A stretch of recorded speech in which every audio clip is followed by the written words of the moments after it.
Hey guys, welcome to a bit of a different episode of Hearthstone. Today I wanted to take some time to talk about some of the ways that new players or those who may be coming back to the game from a long hiatus can get back into the groove of things without spending money. I know that people have been complaining a lot on the forums and stuff lately that Hearthstone is becoming more and more of a game that requires that you spend and spend in order to keep up with the new expansions as they come out faster and faster, and I think I've felt a little bit of burn from that too. However, I have an approach that I think a lot of people use that allows me to keep up with the meta without spending a ton of money.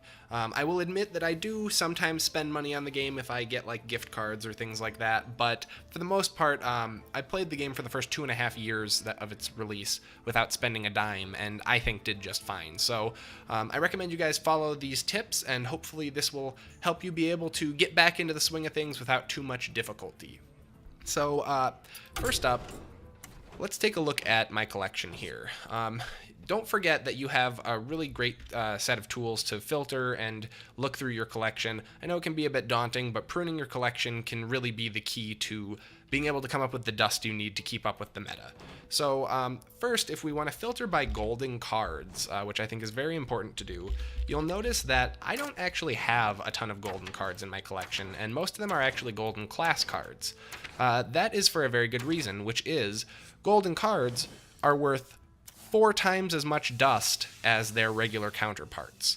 And so if you are not using a card in a deck, it is almost always worth disenchanting that golden card for its dust, because you can get several cards for that same price. It also allows you to make a lateral trade, so say if you have a golden rare, like in this case, I could disenchant this and craft any rare because they cost 100 dust to craft.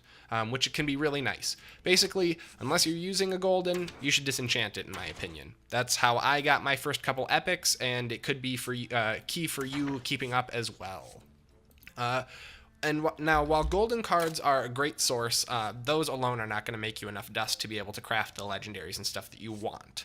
So, another good method is to filter your collection by some of the older sets, and also by rarity. So what I like to do is I like to go back to, you can see wild sets here listed, and just kind of select these sets and look through different rarities. So I usually start with legendary, and you'll notice I have no legendaries from Goblins vs. Gnomes. That's because I've disenchanted any that I did have, though admittedly I didn't have a ton. Blackrock Mountain, the legendaries that I have left from it are the ones that I actually use. However, if there were any in here that I didn't want, this would be where I'd get rid of them. You should go through all of these, see if there's any that you don't use or won't ever use in Wild, and get rid of them. Like Archthief Rafam, I've very seriously considered disenchanting him, but I'm not hurting for a quest right now. But he would be worth a juicy 400 gold, which is a quarter of a legendary of my choice, which can be from the new set. So, I'd rather almost have the dust if I was working towards a deck, or, if I did not have any decks from the new expansion and I was desperate. So go through your legendaries, go through your epics. Epics you're probably more likely to have. I know not everybody has legendaries. I've disenchanted all of my legendaries from League of Explorers, it looks like. All my epics from League of Explorers except one. What even is this? Genie of Zephyrs? After you cast a spell on a friendly minion. Oh, see, I want to hold that just in case. But, go through, get rid of anything that seems bad or that there's just better versions of, There's no need to hold on to stuff that you don't ever intend to use again, and that's how you can get the dust that you need to craft the legendaries that you're going to want. Overall, make sure that you go through everything. Make sure you do not miss the wild sets, because you often will miss these if you're just building standard decks, because they automatically filter it to only the sets that are relevant. It's easy to miss those. But also look through, basic and stuff in case there's any legendaries that are rated as like garbage. And you can always check like Hearthstone or even the forums or wikis just to see what people's opinions are on a given legendary and whether or not you should just dust it so that you can build the deck that you want. Keep in mind when you are building these decks, if we take a look at, for example, my Pirate Warrior deck, you don't necessarily need to have a ton of legendaries in here. I have one. I have Patches in this one. And if we look at my Quest Rogue deck, the only legendary I have is the Quest card, the Quest legendary, and then Patches again, I guess. But Patches isn't strictly required for that deck. Point being, you don't necessarily need to have tons and tons and tons of dust to craft these decks. Usually, I'd say, and you usually have the substitutes too for the legendaries. They're not always required, except for like in these quest deck types. And so, until you get those legendaries, I recommend crafting around them, finding substitutes. Again, you can look up online or just think about things that might be close to as good as what you're missing, and then build up around that legendary till you can finally pick it up. Yeah, go for 1 or 2 strong decks to start out. I prefer to focus on just one. That way you can make it the best thing it can possibly be, and then you can use that to push into the standard ranks, get seasonal rewards and all of that. Finishing quests is also important.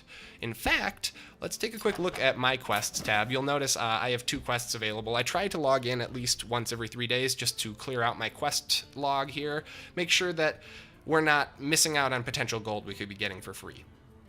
If you don't have current meta decks that meet these categories, once a day you can hit this X and it'll rotate it to a different deck type. Let's just do that once here. Now we have Shaman Mastery, so if I can win now 2 games with a Shaman, and I'll likely play 50 Shaman class cards doing that, we can get 100 gold there, which is a pack, which is great. So make sure you keep up with the quests, but also keep in mind that Blizzard also sometimes runs additional special events, like the daily login bonuses that they did during the run-up to the Year of the Mammoth, which just recently happened, and also the special quests that they give you, for example, when you return from a long break, or when a new expansion comes out. I think right now, when you log in, you get 3 free packs the first time that you log in, now that the current expansion is going. So make sure you grab those if you haven't. Besides that, another great way to flesh out your collection is to do Tavern Brawl matches. So for those who don't know, once a week you get a Tavern Brawl, which is basically a game with a special rule set to see who can win following, sometimes with custom decks that you build, and sometimes with a deck that they provide you. So in this case, you just choose a class, and they give you a random quest, and you have to do your best to win with it. And the reward is 1 free pack.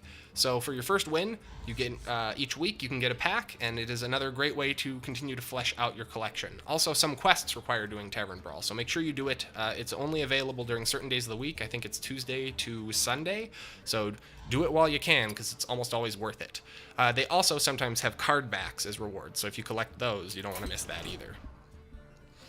Besides the Tavern Brawl and disenchanting cards and doing quests, another decent way that you can gain experience is the seasonal stuff. So the way that the seasons work is from the beginning to the end of every month, you are given a ranking, and at the end of the month, based on your ranking, you're given variable rewards based on how far you got. So you can get anything from dust to gold to individual cards to even packs, and so you want to get as far as you can at the right at the end of the month just to see what kind of rewards you can get. And don't worry too much about continuing to play, because it's based on your highest rank achieved, not based on your current rank when the month ends. But if it's the end of the month and you're above rank 20, just get down to rank 20, because that's the threshold to get some kind of reward. So make sure you stay on top of that as well. And if ranked doesn't work for you, you should still play ranked for the arena bonuses, but if standard doesn't work for you, you can always switch to wild mode, where you can use some of your older decks that maybe, if you're a returning player, maybe you have some old decks that they're useless to you for standard mode, but if you play with them in wild, they can actually still do pretty well. If you have decks that have legendaries and stuff from back in the day, you're probably going to be fairly competitive and able to complete quests and get fairly low in the rankings for wild as well. And then you can work on building some standard decks and expand from there. Lastly, we have the Arena tab. So Arena is interesting, and it's not for everyone. The way that the Arena works is, if you're fairly confident in your abilities, you can stop by here and pay 150 gold, as you can see, to enter a tournament draft with big rewards, but only if you can do well enough. In Arena, you try to win 9 matches, or up to 9 matches, with a semi-randomly constructed deck. It's a draft, so each card, you're given an option of 1 of 3 cards, and you go through that. You pick 1 of the 3, then they give you 3 more to choose from, and you continue picking 1 of those repeatedly 30 times until you have a full deck. And then you play your opponents who have done the same to craft their deck, or draft their deck. If you lose 3 matches, it's just over, and so you get your rewards, it pays you out or whatever, and you're done. So it's kind of interesting. There's pretty high risk reward, but it can be very, very rewarding when it is. And so if you are good at this type of game mode, it's probably the best free-to-play way to get gold and be able to build more packs so that you can pick up as many cards from the new expansion as possible, as quickly as possible. Anyways, though, that is pretty much it. If you follow the tips that I just gave you, you can pretty much get back into Hearthstone within a week or so, I'd say. Remember to focus on a single standard deck that you want to build in the beginning, and then you can put your dust towards making it the best that it can possibly be and not have it spread between a couple different decks you're trying to work on. Once you have that first deck built, you'll be able to branch out with your winnings from it to build some other strong decks, hopefully. I hope you guys enjoyed this guide. I hope that it helps you get back into the world of Hearthstone at a time that I know is very daunting and can be really easy to get discouraged for returning and new players. If you guys did enjoy this video, please be sure to like and subscribe. Leave a comment below so that I know. Thank you guys so much for watching, and as always, I'll see you guys next time.